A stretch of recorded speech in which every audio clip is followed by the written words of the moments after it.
Bhagawan Sri Sathya Sai Baba presents to the world an example of universal love and truth.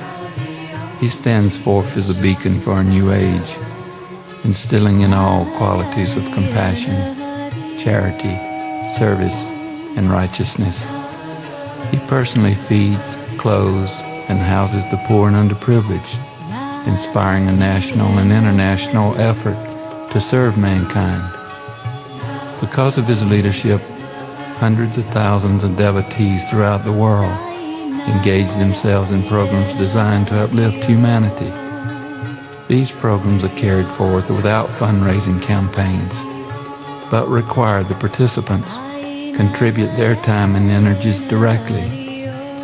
The poor and underprivileged receive food, clothing, medical supplies, and housing. Cattle and farming equipment are supplied. Sanitary conditions are improved, and new wells dug to improve the quality of life for villagers. Sathya Sai Baba says, "Hands that serve are holier than lips that pray." His leadership in education is renovating modern teaching methods. His program of education in human values is sweeping India and gaining acceptance in other nations. This program integrates scholarship and morality. He has established colleges and a university, as well as schools of various levels throughout India. Sathya Sai Baba says the future of India and the world is tied to a renaissance in education. By his examples and teachings, he instills hope, faith, and belief in God. He constantly speaks of the unity of life and that there is only one God, and he is omnipresent. His life is his message is his life. His life is an offering of love, and his message is one of truth.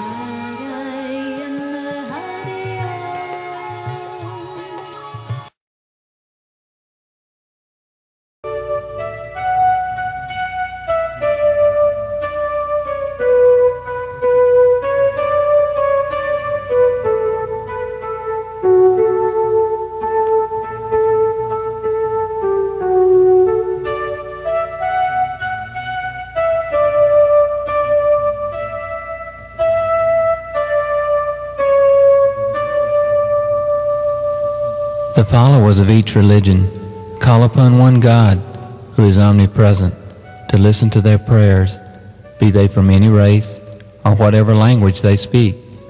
But it is the same God who confers happiness upon all mankind.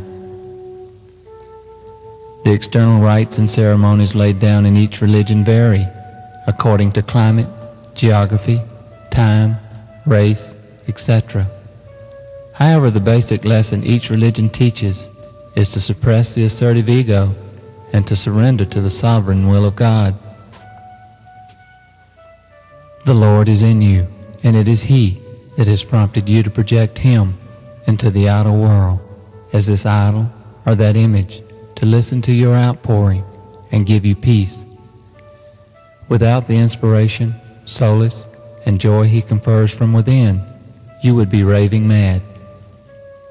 The picture placed before you, the flowers you place before it, the hymns you recite, the vows you impose on yourself, these are activities that cleanse and remove obstacles in the way of you becoming aware of the God within.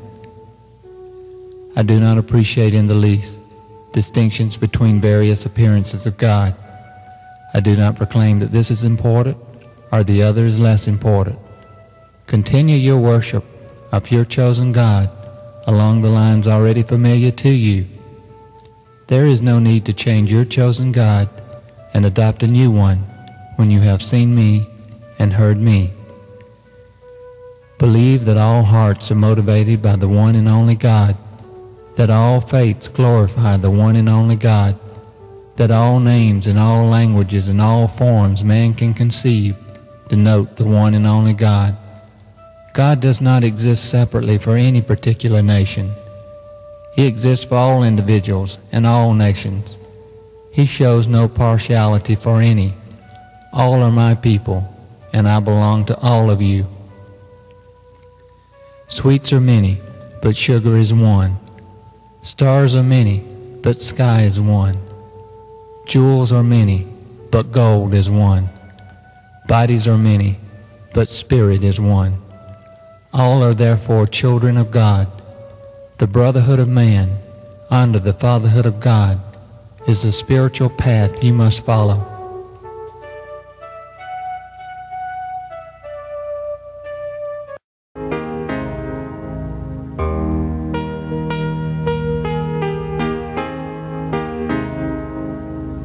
I never knew what it was like, except for being all alone. I never knew what it was like to have someone to call my own. I never knew that you could turn my life around. Put a smile where there once was a frown. I never knew that it could be this way. I never dreamed I'd really find you someday. I never knew it seemed too good to be true. I never knew.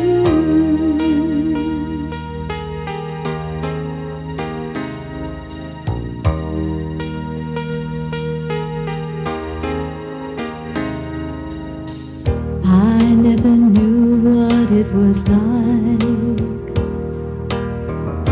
to have someone who really cares. I never knew what it was like to have someone who's always there. Out of the darkness, I finally saw the light. A love so real, and it's shining so bright. I never knew that it could be this way. I never dreamed I'd really find you someday. I never knew it seemed too good to be true. I never knew. Love could be so true. No, I never knew.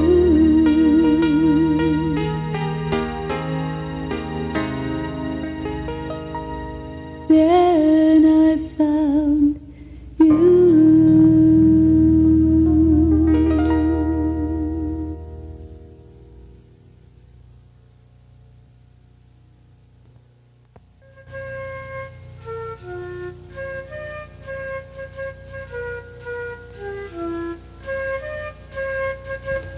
Man's natural state is happiness, and he cannot be blamed for craving that which is his own. But man is making a serious mistake. He believes that the happiness for which he seeks comes from objects which he can experience. What is the remedy? The remedy is to consider the truth that there is only one everlasting, never-failing happiness, and that is God. To drink of that ever-flowing spring of happiness, you must turn to yourself, to the divine, which, however obscured, is the resident of your heart, the subtle truth of your being. Man has been engaged in exploring the infinite secret of nature in this marvelous creation in all possible ways. But because of the vagaries of the mind, intellect, and ego, man has failed to understand the true eternal spiritual basis underlying everything in the universe, and has locked himself in the pursuit of the external, phenomenal world as if it were the only reality. In the process, he has failed to realize his own true nature and has totally perverted his mind. Lost is a simple truth that everything is permeated by God and that the Lord dwells in the hearts of each one of us. Mankind is the combination of the divine and the physical, thus explaining the human predicament. The body indulges in all actions, good and bad, but man is forgetting the sacredness and divinity of human life. Man is not able to differentiate between what is real and what is unreal, and is subjecting himself to endless suffering. In fact, the reason for all this suffering and misery man is facing today is because he is forgetting God and resorting to activities based on the physical body. Man is forgetting the very fact that he is the very embodiment of love.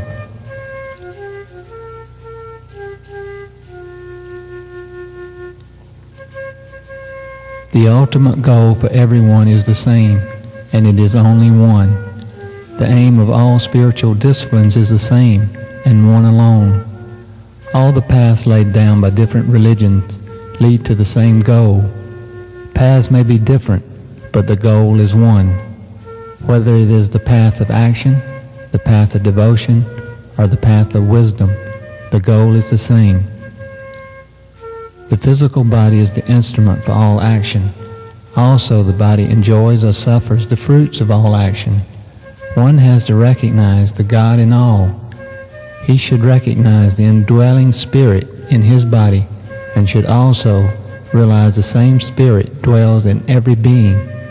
Only by such understanding that the divine is omnipresent will man do no harm to anyone and will always love others and be helpful to everyone. Whomsoever you hurt God. Whomsoever you honor, you are honoring God.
You are the Lord of my heart and my soul. You are the Lord of my heart and my soul.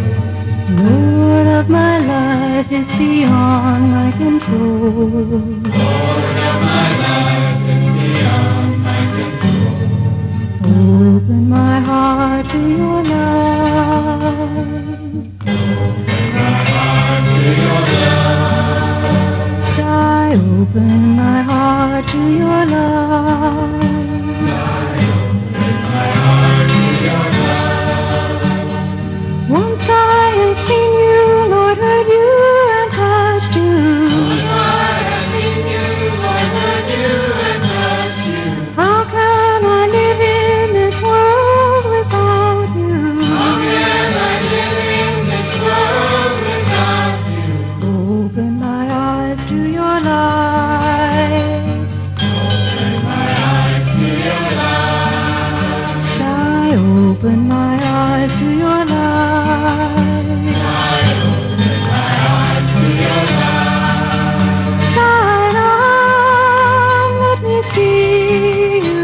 Sai Ram, let me see you. Everywhere, let me hear you. Everywhere, let me hear you. In everyone, let me serve you. Everyone, let me serve you. Sai Ram, Bhagawan. Sai Ram, Bhagawan. Sai Ram, Bhagawan. Sai Ram, Bhagawan.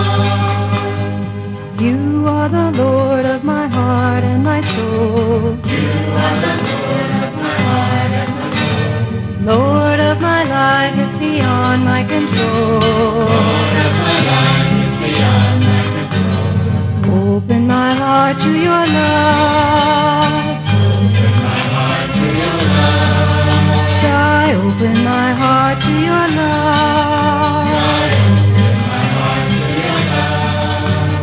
Once I have seen you, Lord, heard you and touched you. Once I have seen you, Lord, heard you and touched you. How can I live in this world without you? How can I live in this world without you? Open my eyes to your light.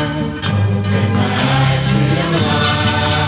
Sai, open my eyes to your light. Sai, open my eyes to your light. Sai Ram, let me see you. Sai Ram, let me see you. Everywhere, let me hear you. Everywhere, let me hear you. In everyone, let me serve you. Everyone, let me serve you. Sai Ram, Bhagawan. Sai Ram, Bhagawan. Sai Ram, Bhagawan. Sai Ram, Bhagawan. You are the Lord of my heart and my soul. Lord of my life, it's beyond my control. Open my heart to your love. Sai, open my heart to your love.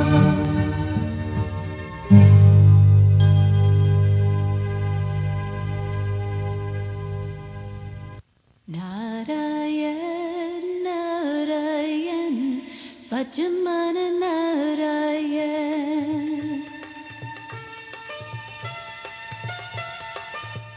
Sai Baba teaches, you must understand how the mind functions. The body is the vesture which the mind has assumed for its functioning and growth. The thoughts and experiences of many previous lives are imprinted on the mind. When the mind is filled with good thoughts, there is nothing beyond its reach. Thoughts give rise to action. Actions produce habits. Habits molds one's character, and character decides one's destiny, for good or ill.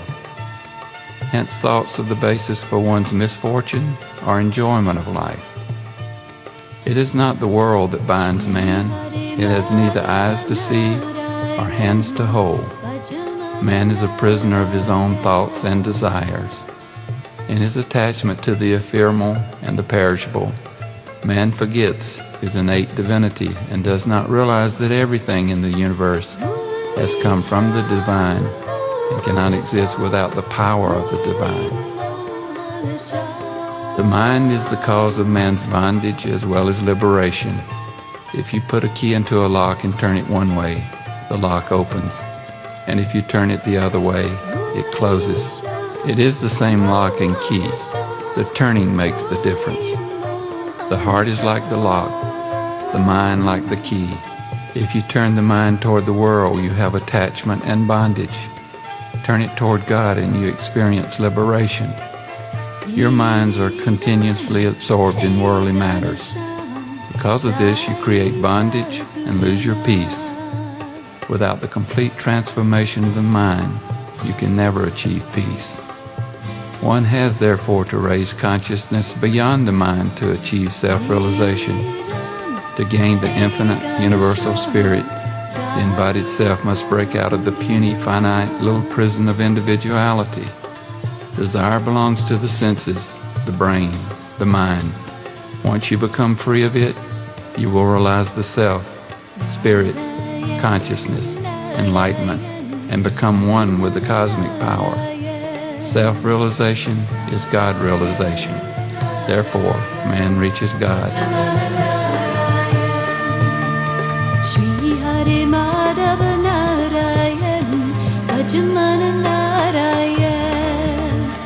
Shri Hare Madhava Narayan, Bhajamana Narayan. Murali Sham, Mohana Sham, Murali Mohana Sham.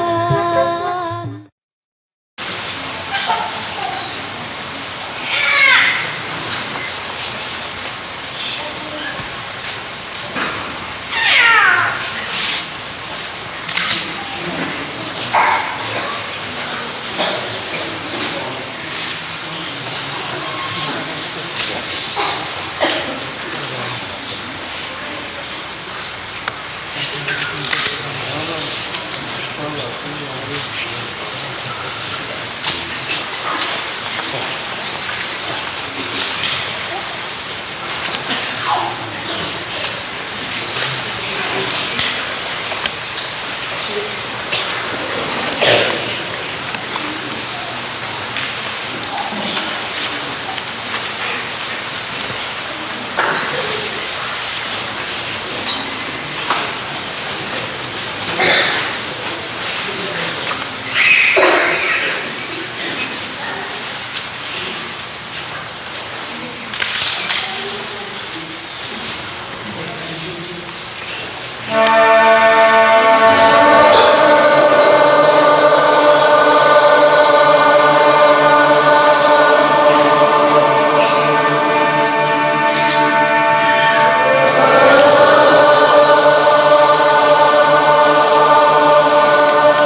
take you everywhere except to God. What is the reason for this? It is because the mind is full of thoughts, good and bad. Only when you have controlled your thoughts will you be in a fit condition to reach God. The nature of the mind is to think continuously and always. If the mind is occupied with other thoughts, it cannot concentrate on God. Without control of the mind, man cannot have peace, even for a moment. One who wishes to live a happy and peaceful life must exercise control over his senses. Man today has lost peace of mind because he has no control over his senses. As long as the mind is active, there can be no escape from sorrow. To the extent that the mind is under control, you can experience happiness. The mind of man is capable of extreme expansion, but because of the senses, the mind has attractions for a variety of objects and persons. When these objects fill the mind, its expansive nature gets reduced. It is only when the attraction for these objects are reduced that the mind can achieve expansion. In the journey to the divine, man has to reduce progressively his desires, which are the cause of his difficulties. It is true that man cannot exist without desires, but they should be within reasonable limits. There can be no happiness without control of desires. Desires are never ending. They have no limits. If you keep on increasing your desires, your restlessness of mind increases, and one day you will become a madman. If you go on inflating the balloon, at some point it will burst. One should set limits on the pursuit of wealth, power, and position. Otherwise, he will end up in misery. Don't bring self-destruction by prompting your egos. As a person's wealth increases, his ego also increases. As ego increases, man's bad tendencies also increase. Your body is like a water bubble. It may pop at any minute. You must be ready to die at any minute. Don't postpone your spiritual disciplines, thinking you're going to live a long time. Human existence requires that every moment should be lived with actions taken because of a pure and sacred heart. Man has to realize human birth is not merely to enjoy worldly pleasures, but to realize the truth, the purity and everlasting nature of the love of God.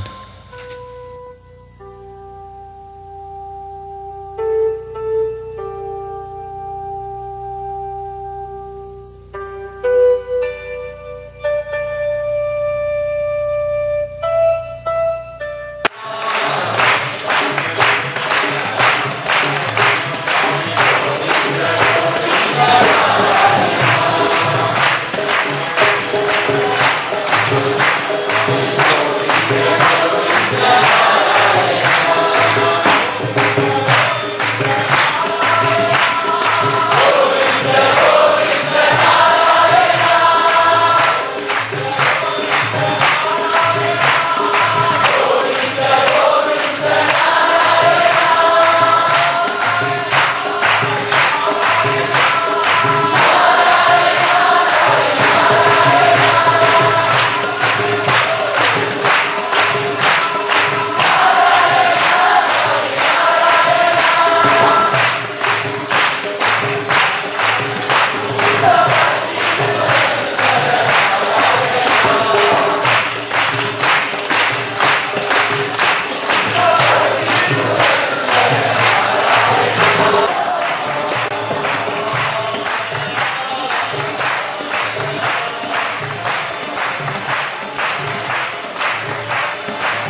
Amazing grace, how sweet the sound that saved a wretch like me. I once was lost, but now am found, was blind, but now I see. 'Twas grace that taught my heart to fear, and grace my fears relieved. How precious did that grace appear, the hour I first believed. Through many dangers, toils, and snares, I have already come. 'Tis grace hath brought me safe thus far, and grace will lead me home. When we've been there 10,000 years, bright shining as the sun, we've no less days to sing God's praise than when we first begun.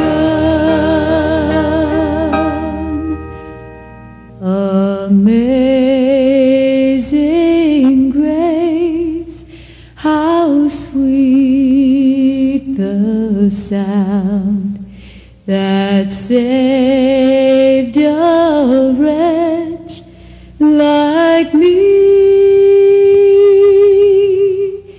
I once was lost, but now am found, was blind, but now I see.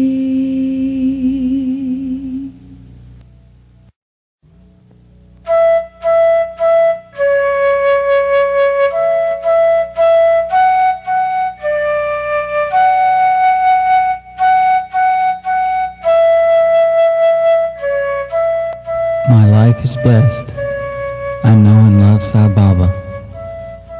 Some say love is like this or love is like that, but love of God is a genuine caring for others, a spontaneous outpouring from the heart. It is the ultimate wisdom which binds and sustains the whole of creation. In essence, love is a mysterious force which infuses everything. It permeates the whole creation, transcending rational thought or feeling, unifying the whole cosmos, creating unity and diversity. Because of my love for Sai Baba, I know the truth, that there is really only one reason for me existing, and that is to realize my divinity for all to see. Jesus Christ said, "Know the truth, and the truth shall set you free." Sai Baba is in my heart. He is the subtle truth of my being. But even more than that, I know He is in the hearts of all people. We must come to realize that God is the resident of each and every heart. My love for Sai Baba inspires in me the will to be a better person, to treat others equally, and to try to see the unity of life.